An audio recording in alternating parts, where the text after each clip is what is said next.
Hi, everybody, and welcome to the Shelf Help interview.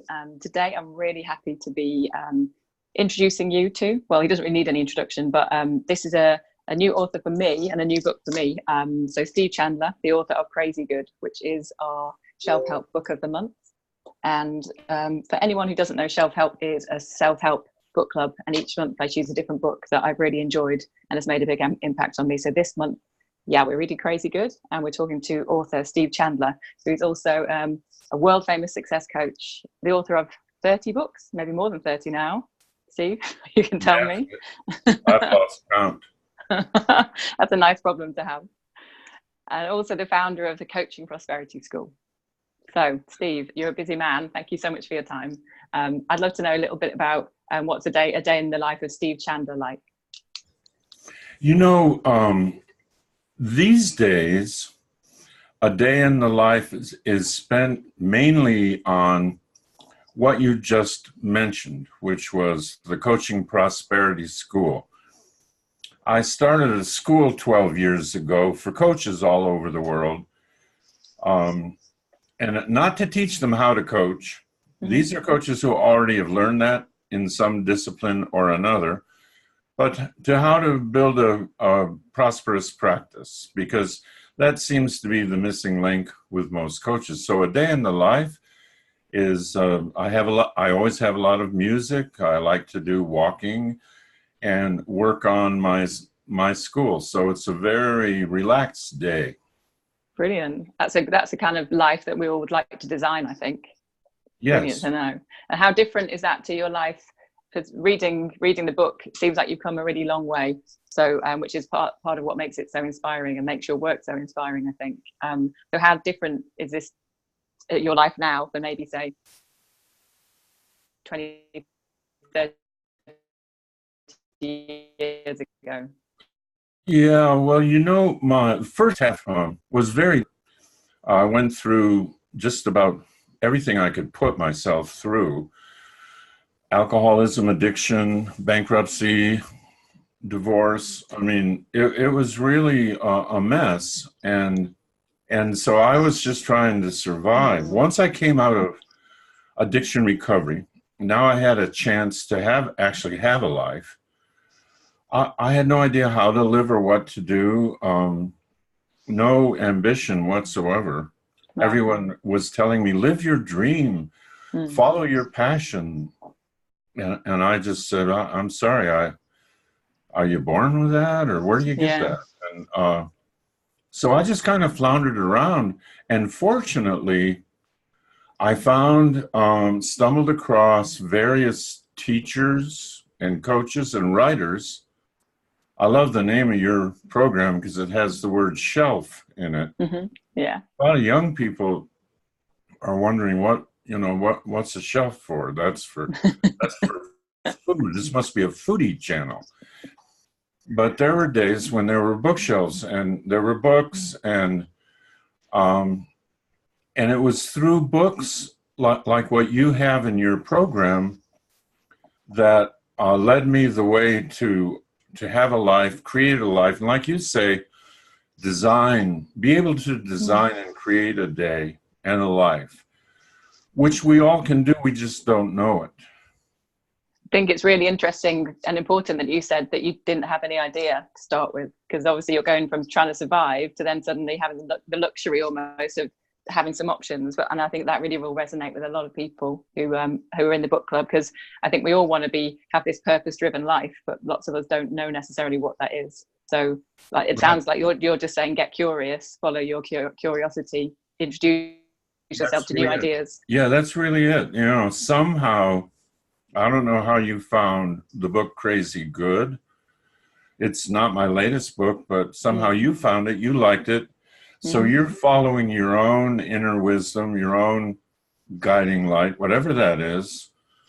And that's the best way. Yeah. Yeah. Just get curious and follow it. I totally agree. I mean, could you design, so the name of the book is Crazy Good, a book of choices. Would you be able to define what's a crazy good life look like, or what we should be aiming for? Well, here's how I got that title. Most of my clients that I was after I'd been coached for over a decade and turned my life around. I started coaching other people. And most of my clients I found were caught between I'm bad at this or I'm good at that. It was just either I'm either bad or good. And it was just these two polarities. And I wanted to find something that would jump out of that paradigm. And I wanted to find a word that would move it in a nonlinear way out of just either you're good at it or you're bad at it and you're locked in and you have this characteristic that means you're an introvert or you're an extrovert or you're this or you're that. And that, what I saw was it traps people and it stifles their creativity. So I wanted a title that kind of jumped like a fish jumping out of the water, that jumped out of those two categories and went into not just life is okay, I'm surviving, I'm paying my debts, blah, but it's really kind of beyond good. Yeah. There's joy in there. And there's the kind of fun that we remember moments of childhood where there were no problems to solve, just enjoy the moment. And that's what I was looking for. So I came up with the title Crazy Good. There's bad, there's good, but then there's crazy good. And so that's what it was. Yeah, I love that. Who did you write the book for? Is it because you were seeing, like you said, a lot of people you were coaching, this is something you were seeing with your case studies. Do you write it for people who are looking for that kind of purpose or looking to take their life to the next level? Like, what do you want the biggest takeaway from this book to be for people? You know, I didn't have any of that kind of intention at the beginning. I was, it dawned on me after a while that the work I do with people, either in the coaching school or one-on-one, was allowing them to wake up to choices they have that they don't know are there. Yeah. So, and then I started writing what these choices were that various clients of mine stumbled upon and how it changed their lives to see, I wasn't even aware of this choice here in front of me. So I began listing those. Every choice that turned out to really help someone in coaching, I wrote down. Then I had my list, and then I thought, well, okay, I'll just make this into a book. Because maybe if people read about these, they can wake up to what the choices are. Maybe they won't. Let's just give it a whirl. Yeah. And sometimes, and the choices don't need to be massive, do they? Like, I love when you talk about sending an email or not sending the angry email and having to think about it. And kind of, that's the choice, isn't it? It's taking back the power of not just reacting, giving it a bit of pause, giving it a bit of space, and then choosing a different way. That's it, exactly. They can be very small choices. I can choose to react and say something sarcastic and be hurtful in response to someone I think made a hurtful comment on email. Or I can just take a breath and relax and ask myself, okay, what kind of relationship would I love to create with this person? Yeah. Versus how do I defend against that remark? And so little choices throughout the day are really, they can really make a big difference. Definitely, because it all adds up, doesn't it? I mean, we've done a few books on habits. They're really popular. I don't know if you know The Miracle Morning by Hal Elrod. That was a really popular one. And that's just talking about changing how you're waking up in the morning, changing a few things that you do. And that sets the tone for the day. And then obviously that sets the tone for your life, right? Yeah. Yeah. And I loved that one. Did you do that book in your program? Yeah. We did it early last year, I think. Because that illustrates a choice. See, a lot of people wake up in the morning and they just grab their phone, they look at email, then they look at the news, then they look at things like that. And all of a sudden, they go right into this swirling, worried, anxiety-ridden thought process. Yeah. And they don't have to start their day that way. No. That's a total so choice. Yeah, that's right.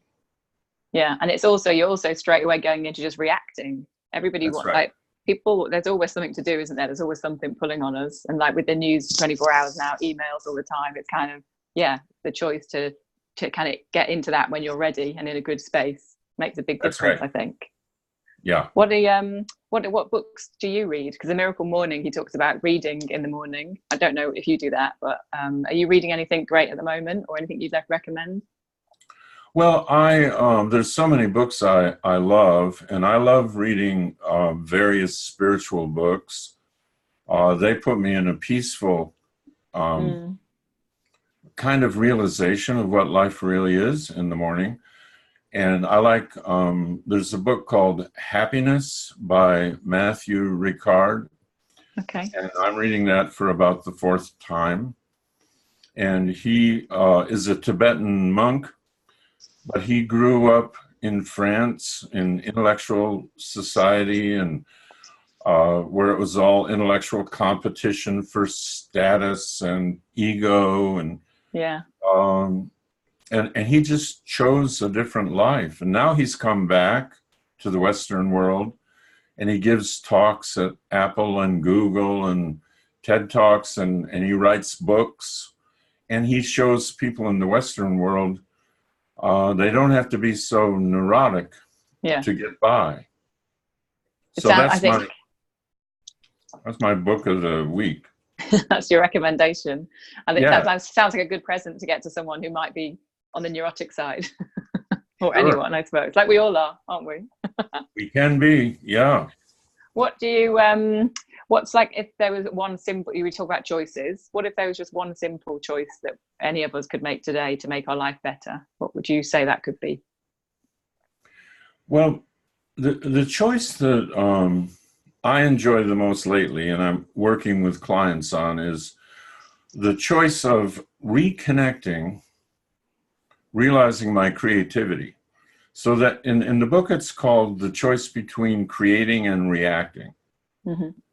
So something can occur in the world, anything. I can lose my job, or it can be small, some disappointment. And I have a choice to either react as if that has causation of how I'm feeling, or I can pause and I can say, given this circumstance, what would I like to create? So a tree in our yard died. Oh no, look at our tree, it died. What would we like to create? So let's go to nurseries. Let's find a tree to replace it with. Let's have some fun. Let's choose. Let's make a day of it. Let's create an adventure around a situation that we labeled negative and reacted to. That's one choice. Label it negative and react. Or step back, come from a more neutral position of what would I like to create. So these days, that's my favorite choice to talk about. It's a reframe, isn't it? It's kind of looking at something a different way. I think you talk about one of the clients in your book, you talk about someone who calls herself stupid because she'd made some bad decisions at work or something. And you just changed the word. You're kind of like, it's not stupid, it's undisciplined, I think is what you said. And because stupid can't be changed necessarily, whereas undisciplined is something that can be changed. So I love that, just the reframe on the language, and also, how you're thinking about yourself and the situation, whatever that might be. Yeah, and the reframe has to be real to really work. I can't just pretend something is good and do an artificial reframe. Okay. There has to be also a sense of insight and realization, which is where people with some kind of spiritual path, even someone who labels themselves an atheist or non-spiritual, can still have a greater awareness of how the universe really works, and that can be what I would call a spiritual path of awakening. Mm-hmm. And so if I reframe the dying of the tree as a neutral event, it's like the circle of life, the Lion King. It's and I see it as it's just what happened. And I don't have to label it as tragic and awful or disappointing or heartbreaking. I can what you're calling a reframe is actually a dissolving of the frame Mm-hmm. to a greater awareness of life itself, the beneficial flow of energy, and that is a reframe, but it isn't artificial. And I think that's important for people who try. They hear the phrase reframe and they try, what kind of new frame can I put on this? And if it doesn't feel real, it doesn't last. It's Sure. not really functional. Mm-hmm. That makes sense. Yeah. Makes good sense. So what next for you? Are you working on any more books, or I'm writing a book coaching? now. Okay. I'm writing a book now that's kind of a follow-up to a recent book I wrote about creativity. I thought it would be interesting to write about the nature of creativity. That was my most recent book. And why so many people think they aren't creative. They have talked themselves in to life as just such a narrow grind. It's just all about getting along, trying to get along, and trying to pay my debts, and all this burden, and so they've lost the creativity they had when they were children. They've talked themselves out of it by all these labels. So I'm writing a book now about inspiration and how we can be inspired through the way we create our day. Like you asked about designing a day. Mm-hmm. If I design my day to have spiritual reading or inspiring reading in the morning, it changes the nature of the day, and it can be more creative. Sure. So there's ways to get inspired. There's lots of ways to get inspired. We just need to kind of make time for that, I suppose. Yes. Yeah. Yeah. How do you start your day, just out of interest? Do you have a morning routine? I have a morning routine. Some people don't. They get along just fine without one. So it's not required to have a happy life. But I like to do it. Just out of trial and error, it became very enjoyable to do morning meditation and morning reading of whatever book inspires me. Most people wait to get inspired accidentally. Like, I went to this movie and it was so inspiring, or I met someone and I became so inspired. And then they wait 3 more years or something, and something else inspires them randomly. And we can set our lives up so that they can have inspiration built in. Mm-hmm. And that's our creative capacity that the most grown-ups neglect. Yeah, that's a wonderful aim, I think. Be more creative, get more inspired. Yeah. Good advice. Good advice to finish on, I think. Thank you for your time. It's great to chat you're to welcome. you. If people wanted to connect with you, are you available? Do you have like an online presence, a Facebook page or anything like that? Or do we get the books? Yeah. SteveChandler.com. Cool. And the books are on Amazon under my name. And Creativity is your latest, right? It's called Creator. No, Creator. Mm-hmm. Mm-hmm. And when will the new book be out? I don't know. It's a work in progress, right? It is. Cool. Well, thanks so much for your time. Thanks for watching, guys. And have a nice day in Michigan. Thank you. Take care, Steve. Bye. Bye-bye.